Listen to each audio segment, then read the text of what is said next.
Hi everyone, जय Hind. Last के 2 lectures में हमने कवर किया था प्रोडक्ट मिक्स और price mix.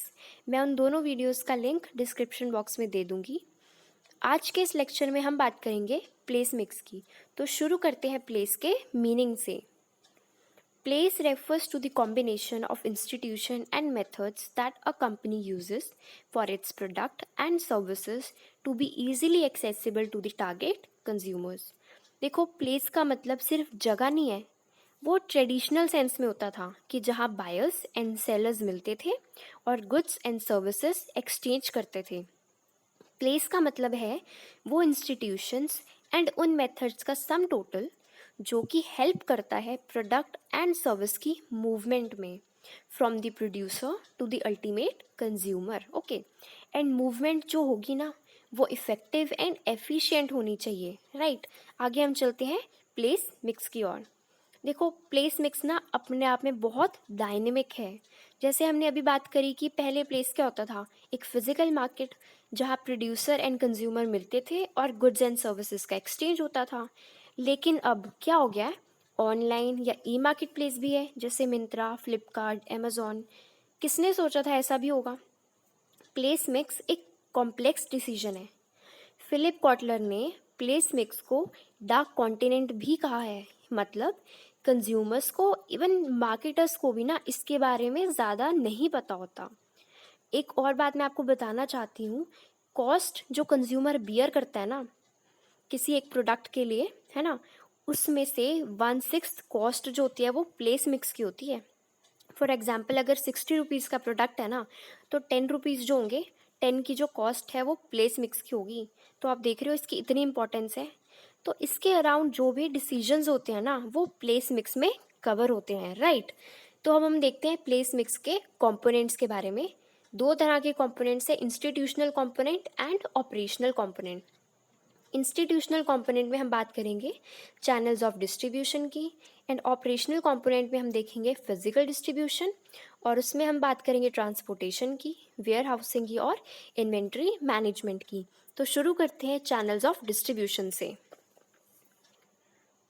Channels of distribution में क्या होता है, इंटरमीडिएरीज होते हैं। देखो, प्रोड्यूसर तो कहीं बैठा होता है। फॉर एग्जांपल, मैगी अगर मुंबई में बनती है तो प्रोड्यूसर तो एक जगह है, प्रोड्यूसर तो कॉन्सेंट्रेटेड है ना, और बायर्स तो डिस्पर्स्ड है, मतलब बायर्स तो हर जगह ही फैले हुए हैं। तो वो अकेला बायर को तो रीच कर नहीं पाएगा। तो वो क्या करता है, इंटरमीडिएरी की हेल्प लेता है। जैसे होलसेलर को बेच दिया, वो आगे दूसरे को बेच देगा, है ना। तो इसी तरह वो सभी तक रीच कर पाएगा। तो कैसे एक producer effectively and efficiently consumer को रीच करता है ना, ये सब आता है चैनल्स ऑफ डिस्ट्रीब्यूशन में। ओके, चैनल्स जो होते हैं ना वो 2 तरह के हो सकते हैं, डायरेक्ट चैनल या इनडायरेक्ट चैनल। डायरेक्ट चैनल में क्या होता है, प्रोड्यूसर डायरेक्टली रीच करता है कंज्यूमर को। फॉर एग्जाम्पल, मिल्कमैन आता है, वो खुद ही प्रोड्यूसर है और वो खुद ही देने आता है मिल्क। ओके, डायरेक्ट चैनल जो होता है वो शॉर्टेस्ट चैनल होता है, राइट। फिर हम इनडायरेक्ट चैनल की बात करें, देखो जहाँ प्रोड्यूसर एंड कंज्यूमर का डायरेक्ट लिंक नहीं हो पाता ना, उनके बीच में इंटरमीडिएरी आते हैं। ये किस तरह का हो सकता है, जैसे directly from manufacturer to wholesaler to retailer to consumer, या फिर manufacturer to agent to wholesaler to retailer to consumer. Okay, देखो कंपनी को डिसीजन लेना पड़ता है कि वो कितने लेवल का चैनल फॉलो करें, सिर्फ एक इंटरमीडिएरी रखें या 2 या 3। तो ये डिसीजंस कवर होते हैं अंडर प्लेस मिक्स, राइट। आगे हम चलते हैं physical distribution. Physical distribution concern करता है with actual movement of goods from producer to the ultimate consumer. तो जो एक्टिविटीज़ इसके अराउंड होंगी ना वो आती हैं फिजिकल डिस्ट्रीब्यूशन में, राइट। इसमें क्या होता है, transportation, warehousing, inventory management. तो हम पढ़ते हैं पहले ट्रांसपोर्टेशन को।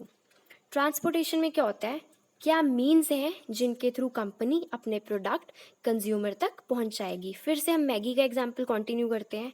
मैगी अगर मुंबई में बनती है तो वो यहाँ तक कैसे आएगी। तो हमारे पास मेजर मीन्स ऑफ ट्रांसपोर्टेशन क्या हैं, रोडवेज, एयरवेज, वाटरवेज, रेलवेज। तो अब ये कंपनी को देखना है, डिसीजन लेना है कि कौन सा ट्रांसपोर्टेशन का मीन्स उसके लिए बेस्ट सुटेबल है। फॉर एग्जाम्पल, अगर लोकल ही भेजना है जैसे पंजाब से हरियाणा, तो बेस्ट सुटेबल मीन्स क्या हो सकता है, रोडवेज। अगर इंडिया से अमेरिका भेजना है तो वाटरवेज फॉलो कर सकते हैं, या इंडिया में ही कहीं दूर भेजना है जैसे पंजाब से कर्नाटका, तो रेलवेज फॉलो कर सकते हैं, है ना। या अगर अर्जेंसी है, बहुत अर्जेंटली कहीं भेजना है, तो आप एयरवेज फॉलो कर सकते हैं, है ना। तो ये प्रोड्यूसर को सारी चीज़ें ध्यान में रख के डिसीजन लेना चाहिए, राइट। आगे हम बात करते हैं वेयर हाउसिंग की। देखो, वेयर हाउसिंग बहुत ही इम्पॉर्टेंट फंक्शन है। इसमें क्या होता है कि जो प्रोडक्ट्स हैं, जो प्रोड्यूस है आपका, उसे स्टोर कर लिया जाता है बड़े बड़े वेयर हाउसेज में, है ना। अच्छा, वेयर हाउस को ना सिर्फ स्टोरेज नहीं समझना चाहिए कि बस हमने स्टोर कर लिया, है ना। वेयर हाउसिंग इससे बहुत बढ़ के है ना। It helps in creating time utility, place utility, and देखो मार्केटिंग का तो मेन मकसद ही ये है, to create utility for your consumers. Okay, आगे हम लास्ट पॉइंट की ओर चलते हैं, जो कि है हमारा इन्वेंट्री मैनेजमेंट। देखो, इसमें ना बहुत सारे फंक्शंस आ जाते हैं, जैसे मटेरियल हैंडलिंग, कि हम किस तरह से कंपनी के अंदर रॉ मटेरियल को ट्रांसफ़र करें कि कम से कम कॉस्ट आए। क्योंकि मैंने आपको पहले भी बताया कि कंज्यूमर जो प्राइस पे करता है ना, उसमें 1/6 प्रोपोर्शन प्लेस मिक्स का होता है। तो इतना ज़्यादा स्कोप है कॉस्ट रिड्यूस करने का। तो कंपनी को देखना है कि किस तरह से मटेरियल हैंडल करें ताकि ज़्यादा एफिशिएंसी आए, कॉस्ट कम आए, एंड ब्रेकेजेस कम से कम हो। ओके, देखो कंपनी के पास ना इन्वेंट्री ना ही ज़्यादा होनी चाहिए ना कम होनी चाहिए, एक एडिक्वेट लेवल होना चाहिए, राइट। कम होगी तो प्रोडक्शन इम्पैक्ट होगी, क्योंकि हमें मटेरियल चाहिए होगा लेकिन हमारे पास होगा नहीं, कंज्यूमर हमारा वेट करता रहेगा, जिससे होगा क्या, कंपनी की इमेज खराब होगी, है ना।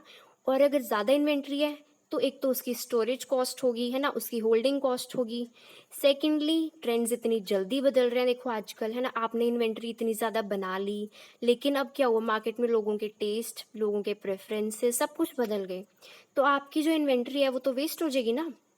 इसीलिए कंपनी को चाहिए कि वो ऑप्टिमम लेवल मेंटेन करके रखे अपनी इन्वेंट्री का, ना ही ज़्यादा ना ही कम। ओके, तो इन्वेंट्री मैनेजमेंट के लिए ना बहुत सारी टेक्निक्स होती हैं, जैसे कि हमारा JIT, just in time inventory, ABC, ठीक है, ABC एनालिसिस होता है, EOQ होता है, इकोनॉमिक ऑर्डर क्वांटिटी, राइट।